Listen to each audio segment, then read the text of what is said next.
табииндардың арасында Ияс ибн Муауия әл-Музани деген ғалым өткен.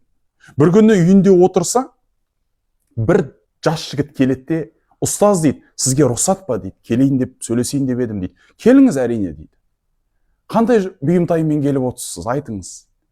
Ана патшада дейді, бір мұқтаждығым бар еді. Ақша сұрасам деп едім, дүние керек болып тұр еді маған. Сол кісіге өзім баруға қорқақтап тұрмын. Сіз енді үлкен абыройлы ғалымсыз ғой, сіз барсаңыз дейді да, менімен бірге сұрап берсеңіз дейді да. Сол кезде айтады, бауырым дейді, кешіріп қойыңыз дейді. Мен ашық тұрған есікті тастап, жабық тұрған есікті барып қақпаймын дейді. Алланың ризық есіктері әрдайым ашық қой, жәрдем есіктері әрдайым ашық қой. Келіңіз 2 ракағат намаз оқып алайық та, ең бірінші Раббымыз Алладан сұрап алайық дейді. Сосын барып ана кісінің есігін қағамыз. Мүмкін Алла тағала сол кеңшілігімен ол кісінің де есігін бізге ашып қояр дейді. Мына жерде көрдің бе, адамнан емес, адамнан күтпейді. Мұсылман адам бірінші Алладан күтеді. Алла шешеді, Алла реттейді деген нәрсе оның жүрегінде бекем.